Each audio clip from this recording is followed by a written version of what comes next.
à toutes et à tous et bienvenue à la semaine de la vigne et du vin.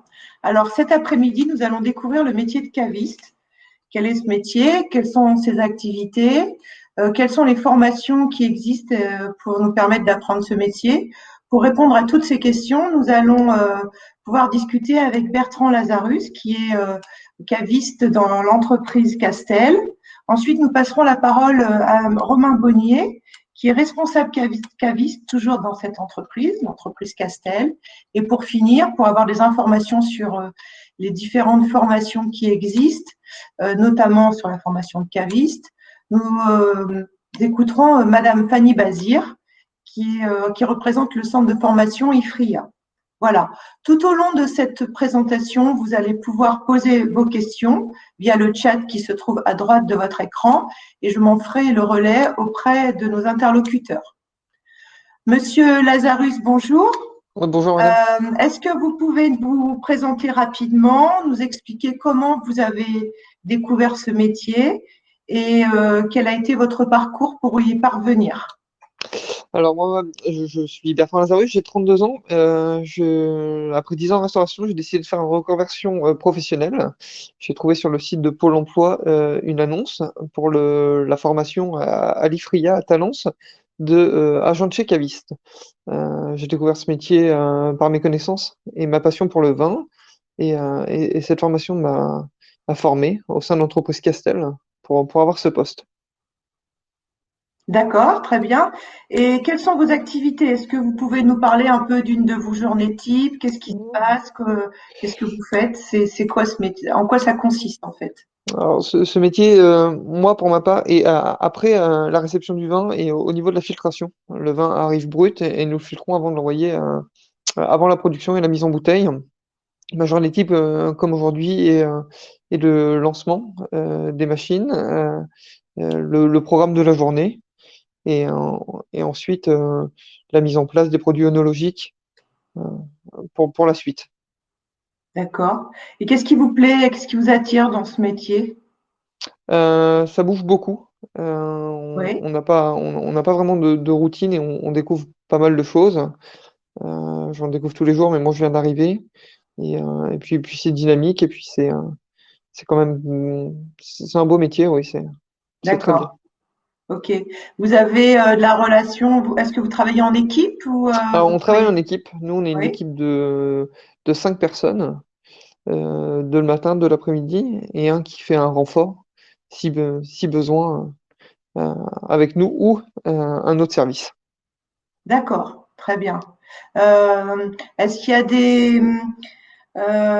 vous avez du contact avec de la clientèle? Non, peut-être pas. Non, aucune, aucune. Nous, on est chargé qu'à la préparation du vin avant la mise en bouteille et c'est vraiment un travail de- un travail, on va dire, d'entreprise et De préparation? voilà, de préparation, voilà. Surtout avant la mise en bouteille, vous avez la réception du vin, nous ici à la filtration et ensuite ce qu'on appelle le vin fin et la production après qui passe à la mise en bouteille. D'accord. Et donc, vous avez suivi une formation particulière pour exercer ce métier? Voilà, c'est ça. Et une formation à l'IFRIA qui a duré 3 mois, dont D'accord. 3 semaines de stage, qui est agent de chez caviste. Et durant cette formation, on a des cours euh, théoriques et pratiques avec les stages, et faits par des œnologues, qui est un formateur, et ensuite des personnes qui ont été du métier. On est D'accord. Des pendant 3 mois professionnels. intensifs, voilà, voilà, que des professionnels, c'est intensif pendant 3 mois, mais ça nous met en relation directement avec des entreprises et, euh, et de découvrir ce métier qui est complet, que ce soit ici pour moi un négociant, d'autres c'est en château et voilà. D'accord, très bien. Le stage que vous avez effectué pendant votre formation, vous l'avez fait aussi dans l'entreprise Castel? Oui, au sein de l'entreprise Castel, les 3 semaines, une semaine de découverte et 3 semaines de découverte au total parce que j'ai découvert plusieurs postes Oui, et c'était très intéressant et pour ma part ça a débouché un CDI. très bien. Donc voilà, c'était quand même la bonne formation qui débouche sur un emploi qui vous plaît avec un Voilà, contrat à durée indéterminée. voilà. Très bien. Bah, écoutez, je vous remercie. S'il y a des éléments supplémentaires est-ce qu'il y a des choses sur lesquelles vous voulez Non, peut-être, non, non, non, n'hésitez pas à poser des questions. Si je peux y voilà, répondre, tout à fait. j'y Vous pouvez répondrai. tout à fait poser des questions. En attendant, je vais passer la parole à Romain Bonnier, qui est responsable caviste toujours dans l'entreprise Castel, qui va peut-être, Bonnier, bonjour, nous présenter Bonjour. rapidement l'entreprise et puis nous parler aussi peut-être de votre métier, puis surtout des autres métiers qui existent chez Castel. Comment ça se passe? Quelles sont les compétences que vous recherchez? Voilà, je vous Alors, laisse la parole. donc nous, l'entreprise Castel, donc on est l'un des plus gros groupes de négoce français.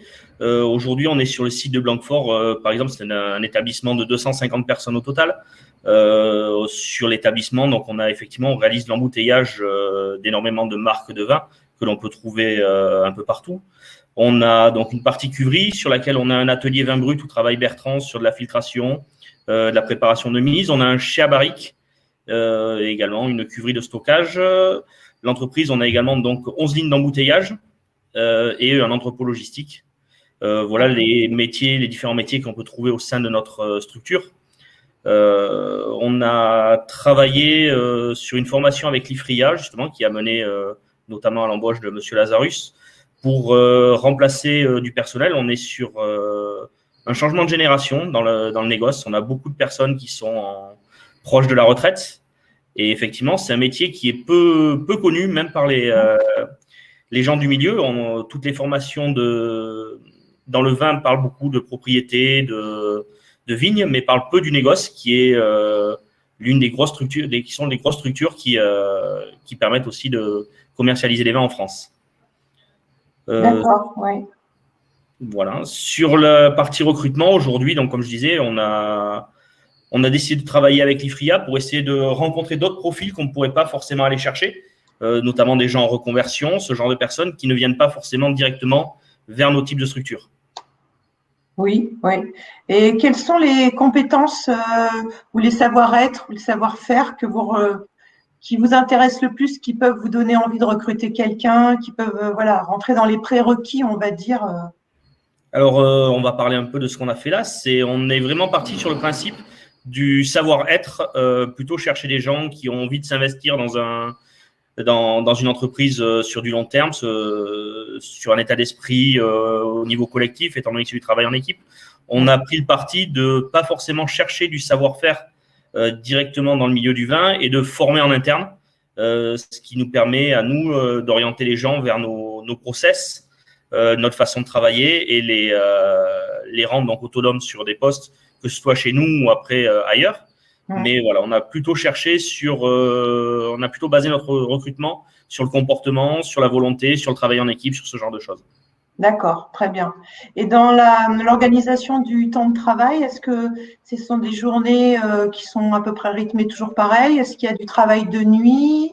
Est-ce qu'il y a des choses particulières qui sont demandées? Alors, sur le travail de la cuverie, nous, on a un service qui est ouvert, on va dire, de 4 heures du matin à 22 heures. Ah oui, donc l'amplitude horaire est large. Oui, on a du personnel qui se relaie au cours de la journée sur différents postes. Voilà, ça permet de couvrir déjà toute l'ouverture de la production, parce que notre métier principal camion cuverie, c'est d'alimenter les lignes de production pour les embouteillages et de pouvoir préparer les vins pour les jours suivants, de réceptionner les vins et de faire le travail de cuverie. Donc, c'est pour ça qu'effectivement, on a des horaires de travail qui sont assez larges. D'accord. Est-ce qu'il y a des aptitudes un peu physiques, entre guillemets, qui sont nécessaires? Est-ce qu'il y a du port de charge? Enfin, je pense notamment à des personnes qui peuvent être en situation de handicap et qui auraient envie, alors tout dépend du handicap, hein, mais de pouvoir s'orienter vers ce métier.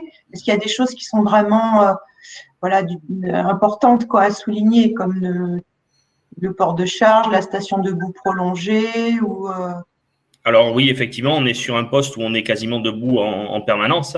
On est dans un chai, on a quelques ports de charge un peu lourds, principalement des tuyaux en diamètre 70. On évite au maximum d'utiliser des produits conditionnés dans les charges lourdes pour faciliter le travail du personnel. Donc, il y a quand même quelques limites, mais elles sont assez faibles finalement. D'accord, oui. Et l'environnement, est-ce que c'est dans une cave, donc il fait humide, il fait froid? Ou est-ce que c'est un environnement, je dirais, plutôt classique avec une température ambiante? Alors, on a plusieurs ambiances. On a un chai extérieur qui, lui, il est soumis aux conditions extérieures. Donc, Voilà. ça peut être très chaud l'été et très froid l'hiver. On a deux chais qui, eux, sont à l'intérieur, qui sont plutôt tempérés. On arrive à avoir des températures qui restent quand même assez stables. On ne descend pas trop bas l'hiver. On a quand même quelques chaleurs l'été, mais on n'est pas… on a un peu de tout. Plus, après, on a un chai à barrique qui, lui, est climatisé à 14 ou 15 degrés toute l'année. Très bien. Est-ce que dans votre entreprise, vous prenez des stagiaires pour permettre de découvrir un peu votre entreprise et les métiers qui existent? Alors, jusqu'à présent, on prenait des stagiaires sur certains postes. C'est la première fois qu'on a pris des stagiaires au niveau de la cuverie réellement. Oui. Après, on a toujours eu l'habitude chez Castel de prendre des stagiaires au laboratoire, dans les services nationaux, sur tout ce qui est suivi des vinifications, des choses comme ça. Donc oui, on est une entreprise qui a l'habitude de travailler avec des stagiaires. D'accord. Même des stagiaires de troisième, par exemple, pour de la découverte de métiers? Non, étant donné qu'on est une entreprise qui fabrique de l'alcool, c'est compliqué de prendre des stagiaires mineurs. Ah oui, tout à fait. Faut des dérogations, c'est un peu plus compliqué pour ce genre de découverte. D'accord. Donc plus des stagiaires adultes, on va dire, d'au moins 18 ans, avec Oui. peut-être suivis par Pôle emploi ou des salariés en recherche de reconversion. Oui, alors là, c'est la première fois qu'on fait ce genre de choses. Après, on travaillait principalement avec des stagiaires, effectivement, de Bac Pro, BTS, ce genre de choses. D'accord, très bien. Monsieur Bonnier, est-ce qu'il y a d'autres éléments que vous souhaiteriez nous exposer? Est-ce qu'il y a des choses qui vous paraissent… Est-ce que, par exemple, sur l'alternance, vous prenez aussi des apprentis? Alors, sur le site, on n'en a pas encore pris. C'est une chose à laquelle on peut réfléchir. Effectivement, ça peut avoir des intérêts. Je sais que sur d'autres sites du groupe, cela est fait, notamment dans les domaines Castel. Après, sur les sites de négoce, c'est vrai que c'est pas quelque chose de très fréquent, étant donné qu'il n'y a pas réellement de formation pour notre métier. Donc, c'est un peu plus compliqué de trouver des gens en alternance sur ce type de métier. D'accord, très bien. Bon, écoutez, je vous remercie pour toutes ces informations. Surtout, n'hésitez pas à poser des questions, hein. Je m'adresse aux participants. On est là pour y répondre, c'est le moment. Je vais maintenant passer la parole à Madame Bazir, Fanny Bazir, qui représente le centre de formation IFRIA et qui va nous parler des formations qui existent chez IFRIA et notamment de la formation de caviste. Ah, je vois qu'on a une question. Alors, on me demande quelles sont les possibilités d'évolution professionnelle dans le métier de caviste. Monsieur Bonnier, peut-être vous pouvez répondre. Les possibilités, alors chez nous, elles sont assez importantes vu la taille du groupe. Pour prendre mon cas personnel, j'ai démarré chez Castel en 2011 comme filtreur et aujourd'hui, je suis responsable de service. D'accord. Donc, voilà. Après, on a des évolutions principalement de cavistes qui passent à chef d'équipe, à gérer quelques cavistes en fonction des horaires. Voilà, ce type d'évolution. Et après, ça peut évoluer sur d'autres métiers au sein de l'entreprise. On a des gens qui sont repartis derrière dans des domaines, qui sont partis sur du laboratoire, sur ce genre de choses. Très bien. Donc oui, une panoplie de métiers qui sont accessibles avec une évolution professionnelle, une formation pour certains types de postes, j'imagine. Mais voilà, il y a en tous les cas des perspectives d'évolution dans votre secteur d'activité. Oui. Très bien. Je vous remercie beaucoup. Madame Bazir, je vous laisse la parole. Est-ce que vous pouvez nous présenter le centre de formation IFRIA et la formation, vous allez nous parler de la formation de caviste et puis des autres formations qui existent dans le domaine viticole? Oui, tout à fait. Bonjour. Donc, l'IFRIA Nouvelle-Aquitaine a été créée en 2004 à l'initiative de l'association régionale des industries agroalimentaires, donc l'ARIA, et avec le soutien de la région Nouvelle-Aquitaine. L'IFRIA, c'est avant tout un CFA qui forme aujourd'hui plus de 300 apprentis, mais on est également centre de formation continue avec 700 personnes formées donc, sur l'année passée. Donc, des demandeurs d'emploi, des salariés en formation dans les entreprises. Donc, nos missions principales, c'est la promotion donc, des métiers de l'agroalimentaire, ce que l'on fait avec vous aujourd'hui, et la formation de nos jeunes au sein de nos CFA. Mais dans le cadre de POE comme celle-ci, on soutient également les entreprises dans leur démarche relative à la formation. Alors, est-ce que vous pouvez nous expliquer ce que c'est qu'une POE? Oui, alors donc là, effectivement, sur ce dispositif-là… Ça veut dire quoi déjà, POE? Ouais. Voilà, une POE, hein, c'était une POEC, une préparation opérationnelle à l'emploi collective. Donc, l'idée de la POE, donc c'est une mesure Pôle emploi hein, qui permet à des demandeurs d'emploi de venir se faire former en amont d'une insertion dans une entreprise. Donc, durant tout le temps de la formation, donc là, en l'occurrence, on était sur une POEC qui a duré donc 210 heures sur laquelle sont venues aussi s'ajouter 3 semaines de formation en entreprise. À la demande donc de l'OCAPIAT, donc qui est l'opérateur de compétences, et avec le partenariat de Pôle emploi, on a mis en œuvre, on a décliné donc ce parcours de formation. Donc c'est vraiment une préparation opérationnelle à l'emploi, donc une formation qui se met en amont d'un contrat de travail. Donc durant toute cette période-là, les personnes sont inscrites à Pôle emploi. D'accord. Donc, ça veut dire qu'il faut, quand on est demandeur d'emploi, il faut d'abord trouver l'entreprise qui nous intéresse, envisager avec elle, parce que j'imagine qu'il faut que l'entreprise soit d'accord, une possibilité de recrutement avant de solliciter une POE. Alors là, si vous voulez, c'est un parcours qui est décliné avec le plan régional de formation. Donc, on répond à des appels d'offres. Ça veut dire qu'en fait, les entreprises ont des besoins. Donc, on détecte déjà des entreprises qui ont des besoins. Et par rapport aux besoins de ces entreprises-là, avec Pôle emploi, avec l'OPCO, on met en place un dispositif de formation. Donc, c'est ce qui s'est passé là. Donc, on a bien une demande des entreprises en amont et on vient mettre un dispositif de formation. Après, les demandeurs d'emploi s'inscrivent dans cette démarche de formation avec l'aide de leur conseiller Pôle emploi et ils sont retenus pour pouvoir participer à cette action de formation. Très bien. Donc, on part du besoin de l'entreprise. On part des besoins de l'entreprise. Voilà, c'est parce qu'il y a une demande sur ce secteur qui est importante, qui fait que derrière sont déclinés ce type d'action de formation. Alors là, on parle bien des POE, hein, on est d'accord. On a aussi d'autres formations, nous, plus directes avec les entreprises, où on vient directement à la demande d'une entreprise former des salariés ou des futurs salariés. Mais là, dans ce cadre de POEC-là, on parle bien d'un besoin et d'un travail aussi avec Pôle emploi. D'accord. Donc, les formations pour être caviste, hormis celles qui passent par la POE, est-ce qu'il y en a d'autres? Là, je pose une question que je vois en ligne, là, qui a été posée par un de nos participants qui nous demande quelles sont les formations qui existent pour être caviste. Alors, après, il existe des formations d'onologues, il existe des formations plus classiques. Pour ce qui est des formations cavistes de ce type-là, nous formons exclusivement sur des actions courtes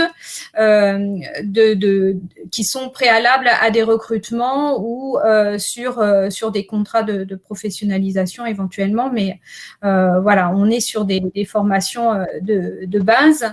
Après, sur ce parcours en question que l'on a décliné, on a une grosse partie connaissance filière, donc qui a été vraiment la partie la plus importante sur ces 210 heures de formation. On a de la formation en maintenance, en électricité également, en gestion de poste. Et on a des modules qui sont liés à la qualité, à l'hygiène, à la sécurité, à l'environnement. Et on aborde aussi des modules un petit peu plus transverses comme la communication et des modules comprendre l'entreprise, par exemple, qui permettent de donner une culture aussi de l'entreprise à nos stagiaires. Et en communication, ça permet également d'avoir le bon mode de fonctionnement, le bon mode de communication avec ses pairs lorsqu'ils sont en entreprise. Voilà. D'accord, donc une formation plutôt très concrète qui vient explorer tous les champs des possibles, enfin, quand on rentre dans une entreprise et qu'on décide d'exercer un métier. Est-ce que peut-être vous pouvez nous parler aussi des autres formations qui existent chez IFRIA? Alors oui, effectivement, donc nous, on a, comme je vous le disais tout à l'heure, on est CFA, Centre de formation pour apprentis. Donc aujourd'hui, on a 12 formations en alternance, du CAP à l'ingénieur, sur 5 domaines différents, donc la production, la qualité, le commerce, la logistique et la maintenance. On intervient en tant que centre de formation hors mur, donc CFA hors mur. On intervient sur 7 des départements, de la Nouvelle-Aquitaine. Donc, on se répartit en partenariat avec des lycées professionnels, des écoles, des CFPPA, pour pouvoir intervenir sur toute la Nouvelle-Aquitaine. Quand on est sur des formations continues, de la même manière, on se déplace en entreprise pour venir former les salariés. Donc, quand on a un groupe de salariés qui appartient à la même entreprise, on va directement dans cette entreprise-là. Là, sur ce cadre de POEC, ils étaient donc sur Talence parce qu'ils étaient répartis donc dans différentes entreprises. D'accord. Sur les 10 personnes qui ont été formées, ils étaient répartis sur différentes entreprises. Voilà. Alors, j'ai une question qui arrive et on me dit, et c'est vrai, mais peut-être même M. Bonnier aussi peut y répondre, y a-t-il une formation de caviste en boutique? Parce que c'est vrai que quand on pense au métier de caviste, on pense aux commerçants, enfin voilà, à la personne qui vend en fait dans une cave du vin. Donc, est-ce que c'est une autre formation, c'est un autre métier? Alors, nous, on n'est pas du tout sur ce métier-là. On n'est pas sur ces métiers-là. Là, on est sur de la vente de produits spécialisés quand on est caviste en boutique. Nous, on intervient vraiment sur de la formation en industrie agroalimentaire. Donc, le caviste en boutique ne fait pas du tout le même travail que le caviste en industrie agroalimentaire. Je pense que M. Lazarius, tout à l'heure, l'a bien décrit quand il a parlé de sa journée de travail. Voilà, on est dans l'industrie agroalimentaire. Donc, je vais peut-être relaisser la parole à M. Bonnier ou M. Lazarius sur ça. Est-ce que l'un de vous deux veut compléter? Non, effectivement, le métier de caviste en boutique est totalement différent. C'est plus une formation commerciale, ce côté-là. On a également, nous, au sein du groupe des cavistes, et effectivement, on ne passe pas du tout par les mêmes secteurs de recrutement. Oui, c'est ça, c'est différent. L'approche est différente. C'est pour ça, tout à l'heure, quand on demandait à M. Lazarus s'il avait du contact avec la clientèle, il dit non, parce que lui, il n'est pas sur le même métier de caviste que la personne qui est dans une boutique et qui vend du vin.